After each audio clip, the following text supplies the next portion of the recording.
is a pioneer in AI, privacy or privacy, whichever one it is, and security, and is a co-founder of the field of computational social science. He is one of the most cited authors in computer science, co-founded several significant companies, and has been on advisory boards for Google, AT&T, and the UN Secretary General. Please welcome Sandy. Hi there. Thank you for joining. I was asked to sort of talk about things that I thought would be sort of interesting to everybody. And right now, what everybody talks about is AI. But I'm not going to try and scare you or talk about how it's going to reinvent the world or something like that, because you undoubtedly get a lot of that. What I want to talk about is how it might actually work with us and not against us or separate from us. And that's something that I see relatively few people talk about.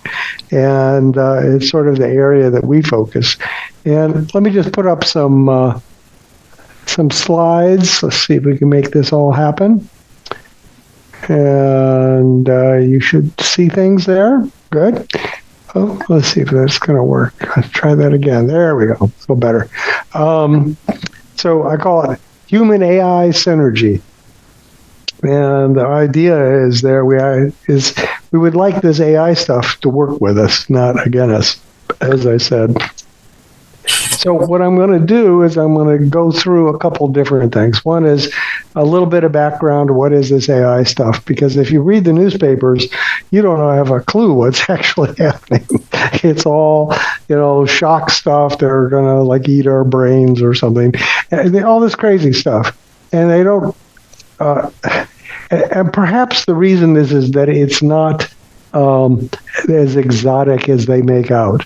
It's pretty surprising how well it works, modulo a couple of things, but it's actually not complicated. So I thought I would go through that just in the interest of improving the conversation globally or something.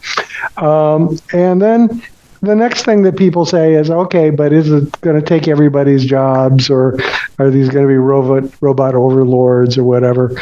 And I think that there's some really interesting possibilities here that are not really horrible futures.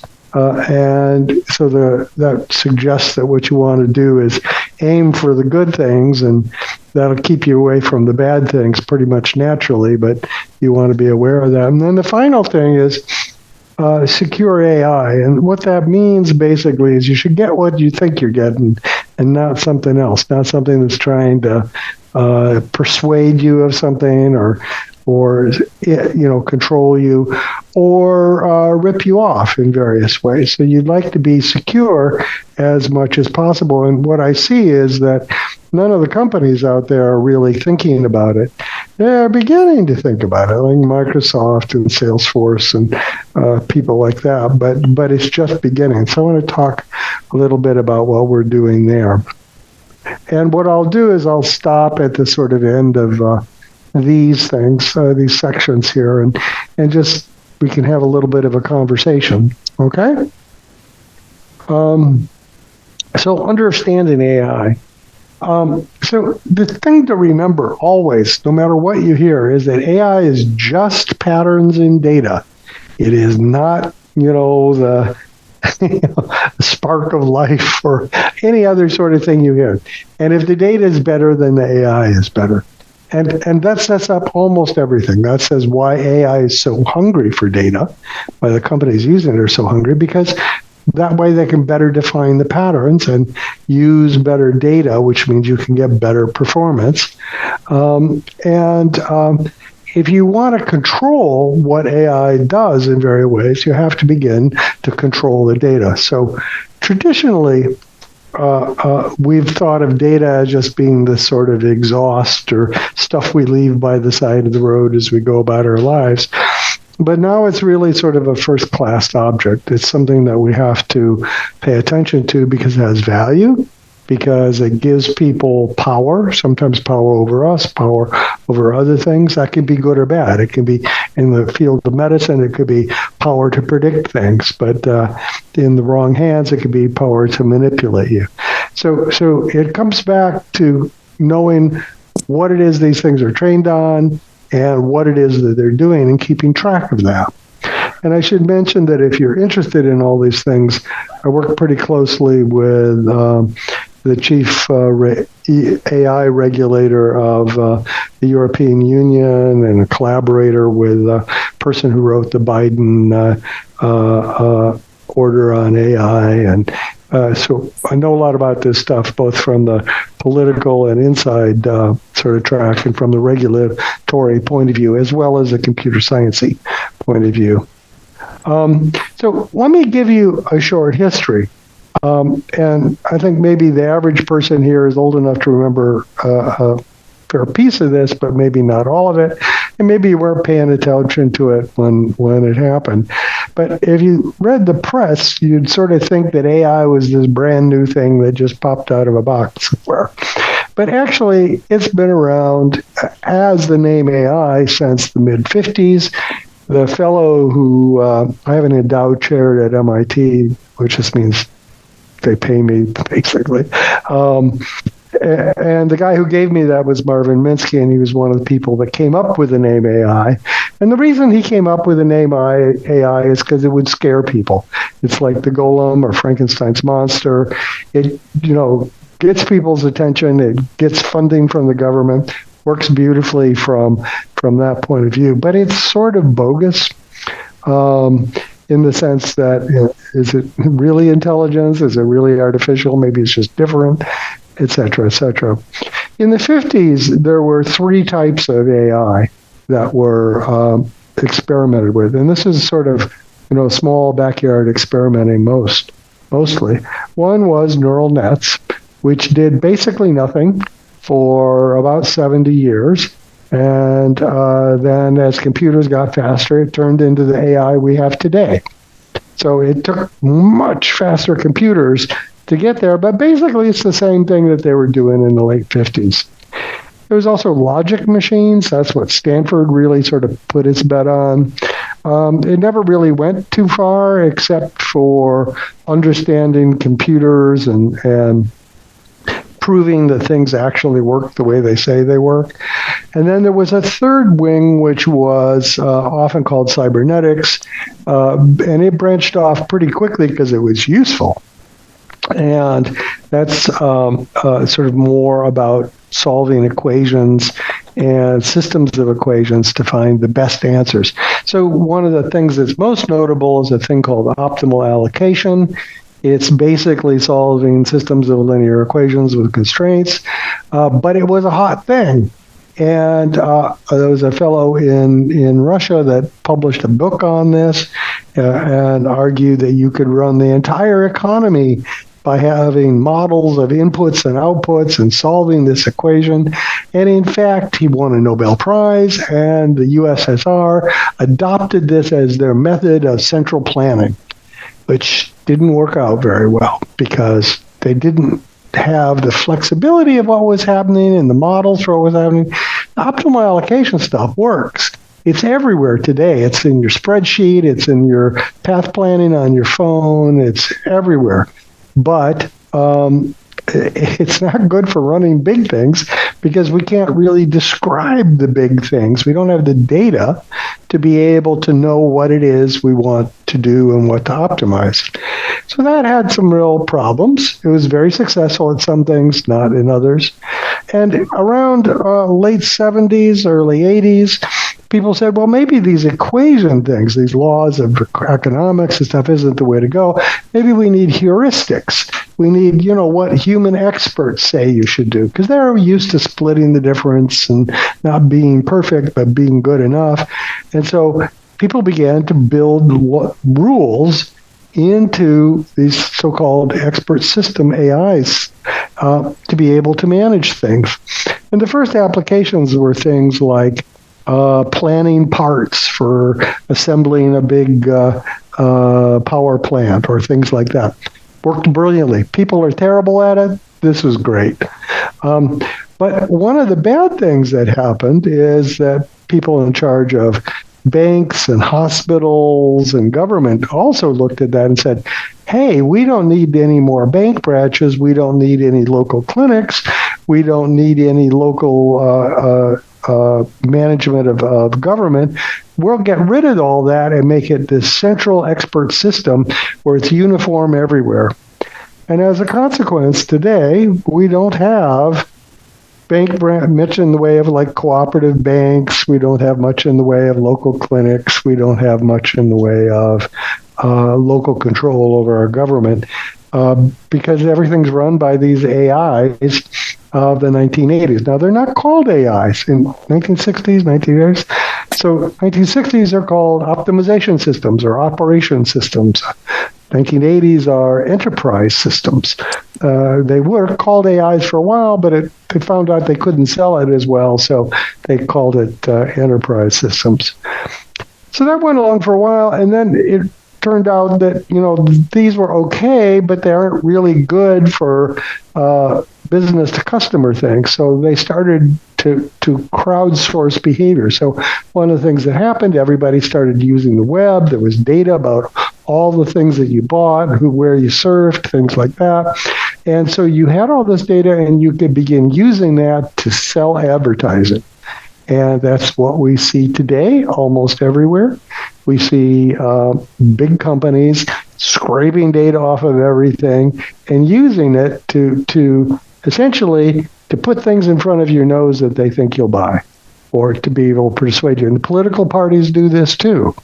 I maybe shouldn't get into it, but people talked about the Russians influencing things, or about the big Facebook leak. Turns out that the people running political campaigns in this country have been doing this for 20 years. And all that stuff is just business as usual for them. And of course, this is where we get this phrase surveillance capitalism, because these guys are trying to spy on everything you do. And it gives them the power to be able to manipulate you by knowing what you'll respond to. And today, those neural nets that didn't do very well in the 1950s have grown up. And now they're able to take everything on the web and make predictions from that. And I'll talk a little bit about that. And so we've seen that the previous waves of AI have worked. They've all worked, and they're everywhere in our whole systems. But they have these unintended consequences that are sometimes not so good. And now we're at a new wave, and we have to think about what are we going to do with this stuff. First, you have to understand it. And as I said, the press is pretty bad at this. So I put together a 120-second tutorial. So if you look at all the stuff on the web, all the text and the stories and the instructions, it's all sequences of words, right? And this is a word cloud. Every dot there is a word. And a sentence is just going from one word to the next, to the next, to the next, to the next, until you're done with the sentence, right? Very straightforward. But if you look on the web, there are trillions of such sequences of words, which are all the stories that we tell. Now, most of the stories are written in English by Americans. Even if it's written in Tagalog, it's by somebody who knows Tagalog who lives in America. It's really amazing. This is very, very U.S.-centric stuff. But what the big large language models do is they record the statistics of, if you were at these 5 words, then the next word is this, and the next word is this. And they just, when you ask them something, they just go through those statistics and repeat it.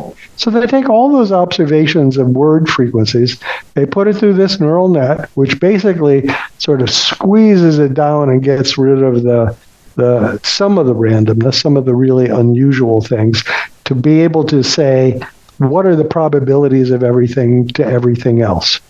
Okay? And so what you get from AI then is a very sort of simple thing. If you give it the words, the best thing about AI is its ability to, so that's making this loop in this word space. And then at that point, it has many different options about what to give you next. And the most likely one is learn. Then comes predict, then comes make, then comes understand, and there comes do. So what you've got is you've got this thing which is making choices about what word to come next, given the words it's already produced. And it can pick the most likely one, but you know what they do always is they throw a little bit of noise in there so it's unpredictable. So it does things that are surprising and a little interesting to humans. And so what ends up happening is it chooses from all these words according to their probability, and it just keeps repeating until it hits a special token, which is an end token. So, the best thing about AI is its ability to, then you go back and you say, what's the next word? Best thing about AI is its ability to create, and so on and so forth, until you hit something that says, okay, stop, you're done. That's a large language model. That's it. No magic. There is an interesting sort of little, let me go back here, tale. One of the guys who won a big award for inventing all this stuff, Jan LeCun, is a friend, he tells a little story. This is very recent. He took the best AI out there and asked the following question. So listen closely. A man and a sheep are standing on the edge of a river, and they have a boat that can carry one man and one sheep, and they have to get to the other side. What should they do? Now, you're probably confused because this is so obvious an answer. It's really a stupid question, right? But none of the AIs could answer it. And the reason they couldn't ask it is nobody had ever thought to write down something that stupid. That's simple because it's really just trivial for humans. Now, of course, if you ask that, you'll get an answer because we're all talking about it, and now it's in the training. But they're not reasoning. They're taking the stories that people tell, and they're recounting those stories and variations on them with a little bit of randomness. That's what they do. But that's pretty powerful. So let me give an example of something. This is an experiment that was out of UPenn, Wharton School of Business.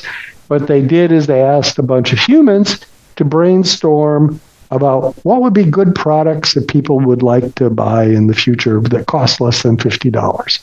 And then they had another group of humans rate those brainstorm ideas about how likely they would be to buy. And that's the column that's on the left. Hopefully it's your left too. And there's a range of performance. Some people are pretty good, some people not so good. But the next column over is what one of the large language models did. It's not only pretty comparable to people, it's maybe a tiny bit better. And one of the interesting things is if you put the person and the large language model together, so they have a little dialogue about it, they can do even better. And that's actually significantly better than the human alone. So why can large language models do this? Are they reasoning about it? No.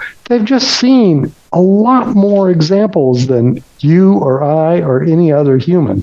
So they're like, a librarian who's seen it all. And when you come up with ideas, they can come up with more ideas because they're quoting somebody else or they've seen something else that you haven't. So they have broader context than you do, and that can help you in various ways. So let me just stop there for a second, and maybe there's a couple questions, and we can chat about that.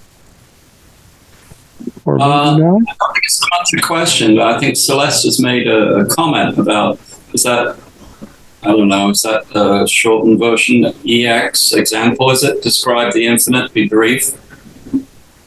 Describe the which? Yeah, I'm not sure I understand it either, I'm afraid. I don't think it's a question, but she said, describe the infinite. This is an example an AI is ask it to describe the infinite and be brief.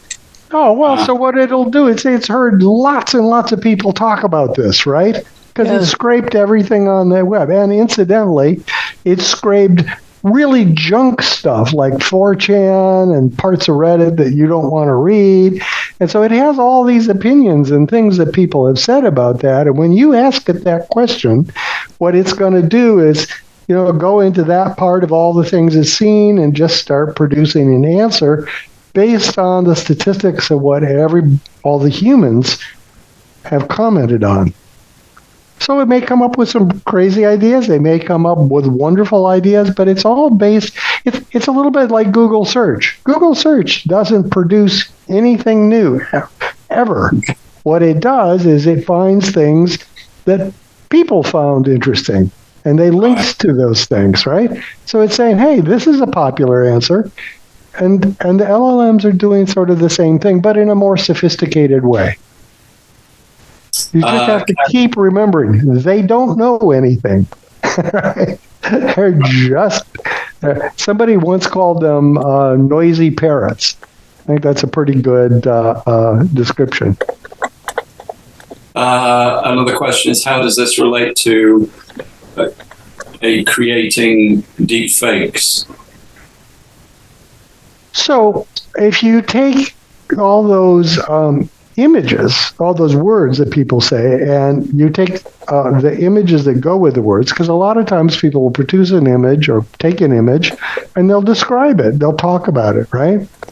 And if you take that pairing of things, you can say to the LLM that has the image training as well as the word training, here's an image, can you tell me about it? And it will take all the words it's seen about images and find things that seem to fit the image. You have to represent the image in a particular way and things like that, but that's all not too bad. And you can go the other way around. You can say, if I give you these words, what would be a good image? And they have a way, it's called diffusion, Stable Diffusion is a company, to be able to create images that match the text it's seen. And so that's where you get deep fakes. Now, the danger, obviously, is that some of these are really good. Some of these really look like or sound like, because you can do sound too, like real people. And so you can make things that are very convincing. Now, if you want to talk about like the effect that deep fakes have on politics, let's wait to the end, okay? Because there's some good answers for that, and then there's what everybody else is doing. Okay. Okay. Another one. How reliable do you consider answers that currently popular large language models provide to questions that are asked of them? A good model is like if you worked in a company and you had an intern, a brand new person come in, a young person, and you said, tell me about X, right? And they were sort of brazen and they would bullshit you, right? If they didn't know. It's like that. They're pretty good.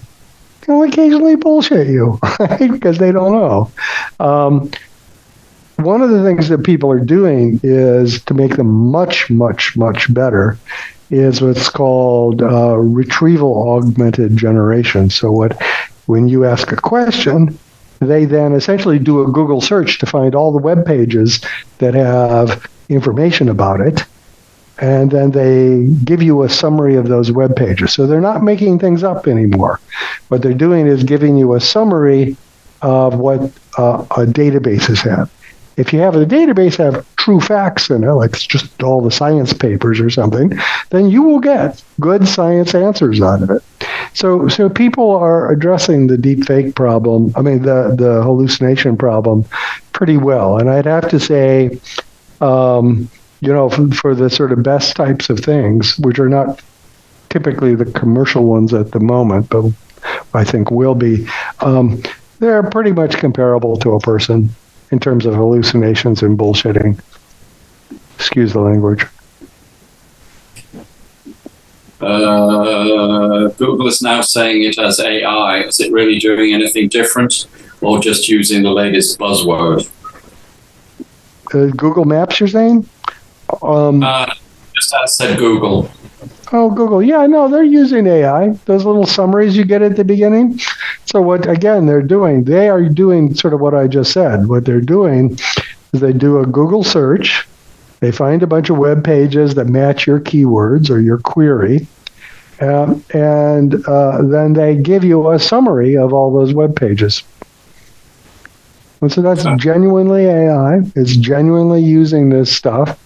It's unlikely to produce hallucinations, but if there's a really wide range of opinions about a topic, and there's a lot of bad information out there, they'll give you a summary that includes the bad information.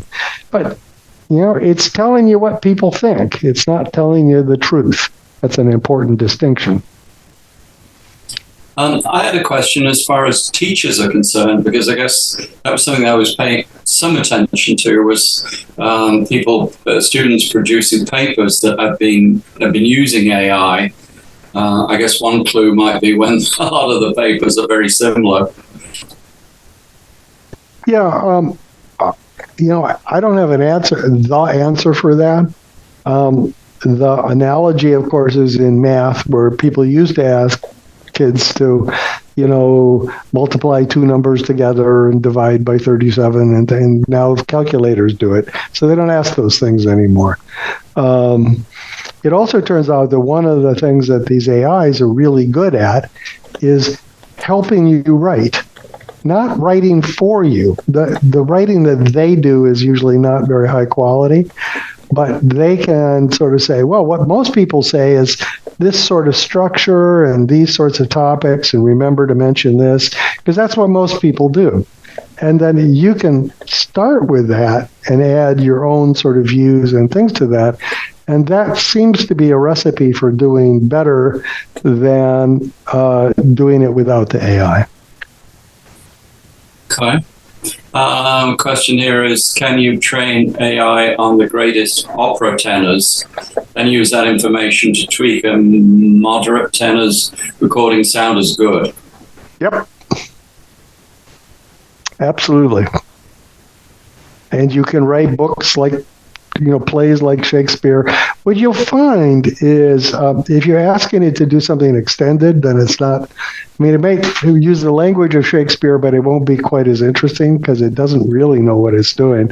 When you talk about having better voices, right, then what you're doing is you're trying to sort of warp this one into that one. And you don't even need the most recent AI to do that, but you can do that really quite well. And you can get rid of the scratchy noise on records and all sorts of stuff better than you used to only a couple of years ago. So that's an issue, of course, in many of the traditional arts.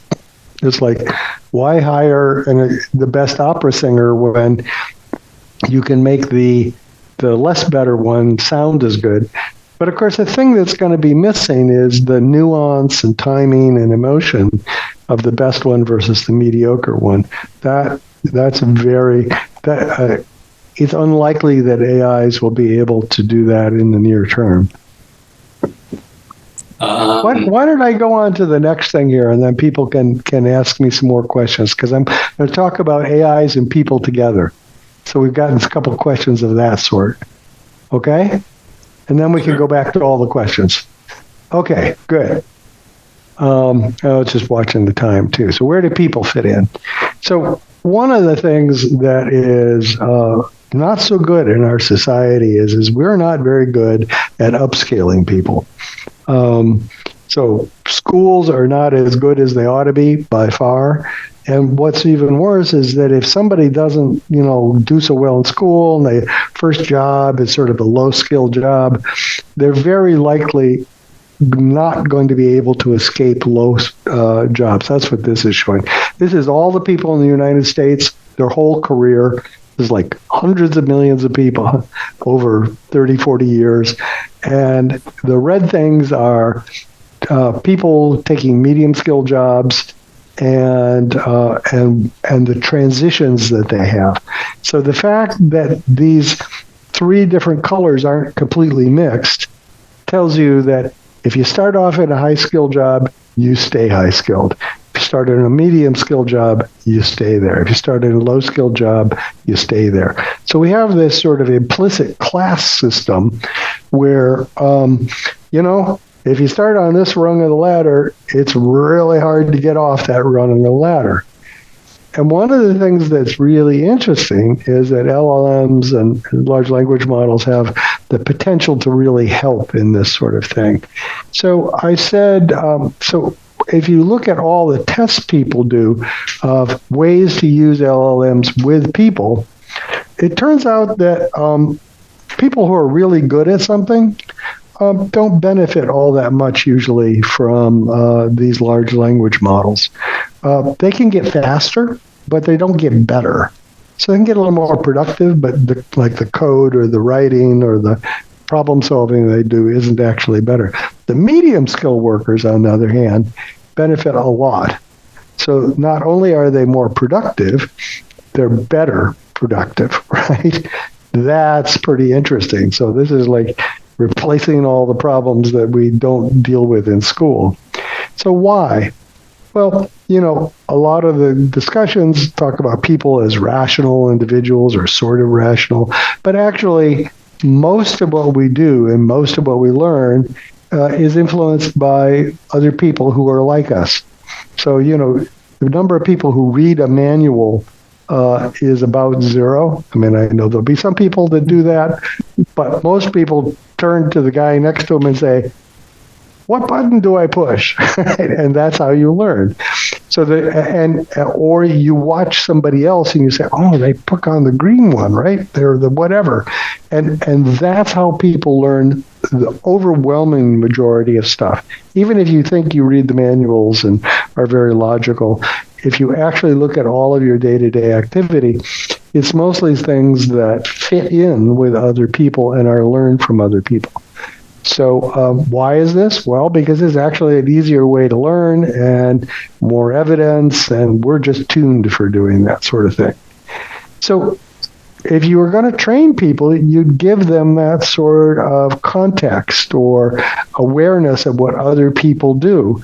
And of course, that's exactly what large language models do. They look at all the things people say, and they say, what's the most popular things for this type of thing? And Marvin Minsky, who I mentioned earlier, is one of the people that came up with the name AI, said one of the things that AI has to do is do common sense, the sense of the community. And that's what these things do. They listen to all the stories that are online, and they say, well, these are the common stories. These are what people are saying. And for a high-performing, highly skilled person, that doesn't really help much because they already know what to do. But for a medium-skilled person or a new person, they really need to know what other people do. And that's the best way for them to learn. So you see this in all sorts of places now. I'll just give you two examples that are sort of clear. This is an example of people investing money on a platform that's called eToro. Don't worry about that. People have limited attention and limited time. So if you look at people and you say, well, how many different alternatives did they consider? You find that people rarely consider more than about 3 alternatives seriously. And as they consider 2 and then 3 alternatives, they make more money in their investing. But if you use these large language models to suggest other alternatives, they do better and better and better, up to about 10 alternatives, and then their poor brain explodes and they can't do any better. We have limited power. But here, what we're doing is using these models to help people make decisions by showing them things they hadn't thought of, just like the brainstorming task. Pretty good. Right? That's a big difference, too, in terms of their investing capability.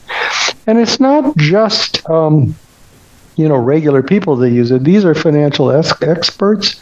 Now, they don't make more money by using these sort of large language models, but what they do is they make fewer mistakes. So when they think about investing, they know how to read the numbers and predict what to do. But sometimes they misestimate what the risks are. They don't consider certain things because, they're under time pressure. And what the large language models help them do is remind them that there's problems out there and you should be a little careful. So the experts that use this more social context stuff, make fewer errors, and that's what you want, because making a little bit more money, okay, but making a big error, not good for your portfolio. And so they can use it too, but not to be better investors, to be a little more cautious investors. Well, all of that's really pretty good. I know you might say, well, look, that's all wonderful, but, are people going to be able to use these things? And I'll just point out that probably everybody on this call uses these things all the time. You don't even think about it. This is a weather example. So there's a hurricane coming up the East Coast. I know you don't live in the East Coast, but what they show is they show all the possible paths for this hurricane. Well, what are those paths? Those are AIs, big AIs, some of the biggest in the world, projecting where the hurricane is going to do. Now, they're not language models, they're number models. But what we do is we look at that, and you'll notice they don't agree, right? They sort of agree, but some of them go off into weird places. And what we do as humans do is we look at that and say, yeah, I'm probably not going to get, hurt by that storm, or I better batten down the hatches because it looks like everybody agrees it's going to clobber us. We're really able to use these sort of large language models when they're presented to us in that type of contextual way. So I'll just stop there again, and maybe we can do some more questions. Oh, sorry about that. We got meeting. One question is, if I want to train an LLM, should I start with an existing LLM? Absolutely, yeah. I mean, the best things to do, unless you got a couple $1 billion, right? Start with Llama. This is the free one that Meta puts out, and then fine tune it. In many cases, so you train it some more, right? The other thing you can do, which works surprisingly well, is you can just work on your prompts. Because now a lot of these LLMs can essentially be tuned by having very long, detailed prompts. So an example of that would be, if somebody who's written a couple of books, you use the entire book as a prompt, and then you say, well, what would this guy say about X? And it's like using all of its background knowledge. That's the free LLM, open source thing. And then the tuning you used was the book that they had written. And then you get something that really sounds pretty much like them. In one interaction with AI, I found it pointedly resistant to learning. I asked it the pH of a solution. I asked it the pH of a solution, and it replied with irrelevant stuff like how well the solution disinfects, and therefore it is basic. Well, the solution was actually acidic, and I told it to review its basic chemistry. It told me it was in the conversation. It did not review any chemistry or even express any curiosity about whether acidic solutions can disinfect. Bullshit is an apt term. Yeah. Well, look, if you did Google search on the same terms, you'd expect to get lots of junk. And if you told Google to learn, it wouldn't have any clue what to do with that, right? So don't expect the large language models to do that yet. In a few years, they'll become more adaptable. Already what you see models that are tuned for chemistry or tuned for physics or tuned for whatever. And that's all they really do. They're a little much smaller, much cheaper, but they're really good at one thing. And some of them now are learning when you make a query, go ask the expert, right? So, if you ask your chemistry question, they would then not try to answer it themselves. They say, well, I know a chemistry expert, I'm going to do that. And that would give you probably a very good answer. Not necessarily a perfect answer, but a very good answer. One person would like to discuss the impact on education methods. Yeah, so that's a really interesting thing. I mean, as someone who works in some of the better universities in the world, I can tell you that we need to reform all these things pretty dramatically. And it's not clear what the right thing is. And you could recall, I don't what your age is, but if you remember when calculators were introduced, there was a big debate about, are we going to still teach calculation, adding, subtracting, multiplication? And the answer was yes, but we're not going to insist that people will be any good at it because they're going to have a calculator. Same thing where there's much less stress on spelling because your spell check is going to do that for you. And I think what you're going to see is people adapting to using, as the market and people get familiar with it and things shake out, you're going to see people get used to it in the same way as spell check today. You type along and it suggests things. You can imagine you're typing along and it says, most people think that's false, right? Just saying, or things of that sort that an advisor might do. Let's think of it that way.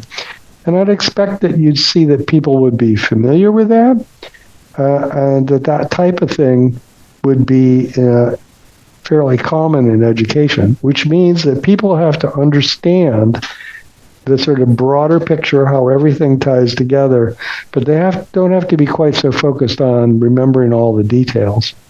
And, it's hard to say how that's all going to work out.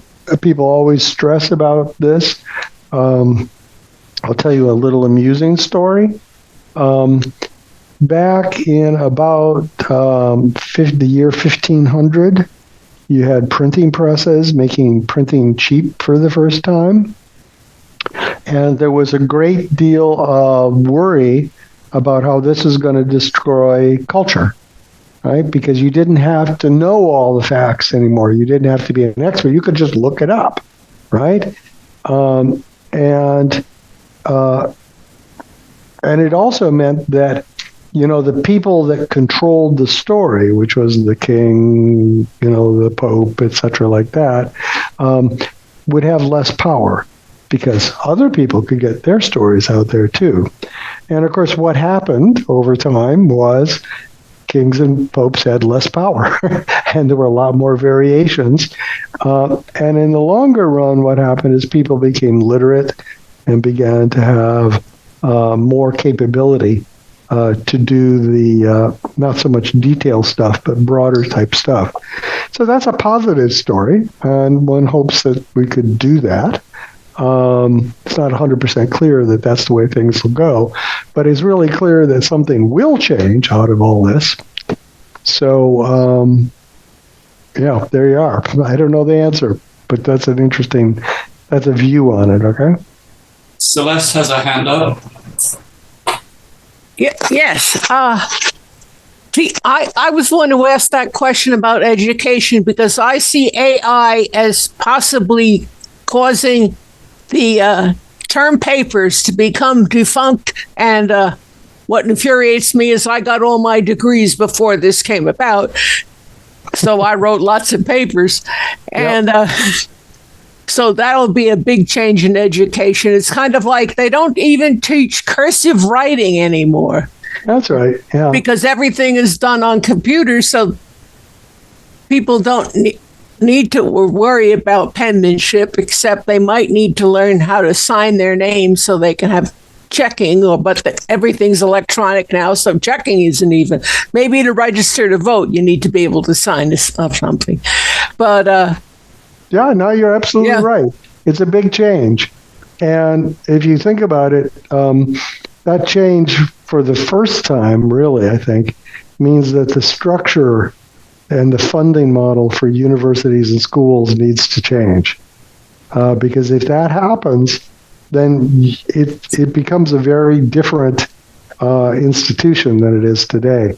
And you see some of that already. Like, for instance, what's called flipped learning, where instead of teaching facts and things in the classroom, classrooms are you learn and you do it yourself at home, and then you bring your ideas, your product, your homework to the classroom, and you debate it there. You criticize it, you show it there, so that instead of doing the sort of homework grading off in a corner someplace, that's the public part, and the private part is what you do in home. That's the Khan Academy does that sort of really different way of having an education. Seems to work pretty well for many things, not for everything. So I don't know where that's going, but it'll be different. And, another way to think about this is you should be glad that you got all your degrees at a time when it was pretty straightforward and people knew what it was doing. There's a lot of work, but it was pretty straightforward. We're entering a time when there's a lot of chaos, and it's not clear where it's going to go. A political candidate was recently accused of using AI to generate images of supported crowds. If the crowds were real, how can the candidate prove to the public that they were not AI generated? So there's two ways to do this, and I don't think I'm going to be able to get to the secure AI, so we'll just talk about it. So people are very concerned about deep fakes. I should mention that, talking to a lot of the top political analysts and so forth in the world, they're not worried about it too much this election cycle, just because only a small set of people will actually get exposed and have their opinions changed by that. That's their idea. There are two ways that people approach it. One is that if it's an official campaign statement, image, or official news media thing, it could be watermarked. So little hidden patterns in the image or the video or the text, and registered someplace else. So in other words, you can say, was this actually truly registered by so-and-so's campaign, or is this from someplace else? Now, that doesn't get rid of the campaign doing false things, but it lets you hold the campaign's feet to the fire. That's the way people are doing it, but we've tried to do that. Maybe you know the term digital rights management. People have been trying to do this with music and video for 40 years. It never works. People always find ways around it. And I think that's what's doomed to happen here. But what does work is what's called provenance, knowing where things came from. The internet, this is really frustrating to me, the internet already supports provenance. When you see HTTPS as a website, that S says there's a certificate that says who generated this little bit of text, image, whatever. Unfortunately, none of the big guys use it. They don't have the list of all the hands that something went through. It would be almost free for them to do that, but it's a little extra work, so they don't. And if you had that, then you would end up in a situation that's a little bit like the finance system. So in the financial system, they do use it because if something it doesn't end up where it's supposed to, if there's some sort of fraud or something, you want to know who did it. And so you want to know the provenance of the messages, the scam, the payment. And it works, not 99.9, it works 99.9999999% of the time. And then every once in a while it screws up, and you hear about the screw-ups because it's money. But it really works. And what's really irritating is video, the internet, all these things already has the same infrastructure that the financial system uses. They just don't use it. If they had that, you could tell who's spamming you, who's doing fake news, who's doing fake this, that, and the other thing pretty easily. One of the things that I work on is looking at when hostile nations launch such campaigns. So where do you, or criminal groups launch those? You need to know where messages came from in order to track these suckers down. And until we do that, we're going to continue to have those sorts of problems. So things are getting better, particularly in finance and in other sorts of things where, it's money on the table, but we haven't gotten around to doing it for messages and video and images. And I think we're going to have to. Question here from is there still a point of trying to promote the difference between machine learning, language models, and AI as it was defined before this hype? I feel the term AI introduced a lot of black box myths and blind trust among users. Yeah, well, I actually don't like distinguishing between them because, a lot of the machine learning things are pretty obscure too. You look at some of the collaborative filtering things, they're proprietary, they're very complicated. Even some of the 1960s stuff, like, some of the optimization stuff is pretty hairy. And so it's hard to explain in the same way. Really what's happening with the large language models and their brethren that don't use words but use other sorts of data is with a machine learning model, you typically have a correlation matrix where mostly you have diagonal entries. I don't know what your background is. With today's models, you have all of the entries in the correlation matrix, and it's huge. Typical one is in the 300,000 squared to a million squared sort of size range in terms of its intrinsic dimensionality. So you get much more complicated behavior. But it's not qualitatively different. It's just lots more complicated. I'm not so worried about the explainability thing because, frankly, I don't know what's in your head and you don't know what's in my head. So when you make a decision, I can't explain it. I remember being at a lecture once where somebody was talking about this problem and about bias and things like that, and particularly with respect to the legal system. And everyone makes a big deal about that. And so after the talk, a gentleman got up who happened to be the justice minister of Kenya. And he said, "What you said may be true, but have you seen our current justice system? Judges, police, salespeople, managers, all biased. We don't know what's going on in their head, all variable in performance. And it's all a black box, all of it. And we just do not know what's in people's heads. We can guess. We can look at their performance. And I think that's what you have to do with these AIs, is you have to look at their performance, not try to figure out where the billion parameters are doing. That's pretty hopeless. But you can ask, what decisions did it make? That's not as hard as it sounds.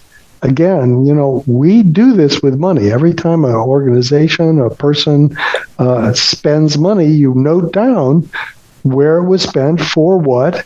When you're paid, you notice that. You have these records of what happened with the money. We need to have records of what happened with the data. What data was used to make this decision? What was the decision? Was this biased? Was this wrong? Et cetera, et cetera. And we actually built a tool like this with funding from the Inter-American Development Bank. It's used in Mexico and Nicaragua and Colombia and Brazil to help manage their social support systems. They had these very complicated systems that were biased in various ways, left a lot of people out that should have gotten social support payments. And what we did is we built a system that analyzed what the systems actually did so they could tune the systems to behave the way that they intended them to behave. Turns out it's not so difficult. I mean, this is like a one graduate student, 1 year sort of project. It's not big. It's just, you got to keep track of things, and then the people who make the decisions about whether this is the right one are the policymakers. But you have to give them the data that they can use to make decisions. So that's the view that we have about it.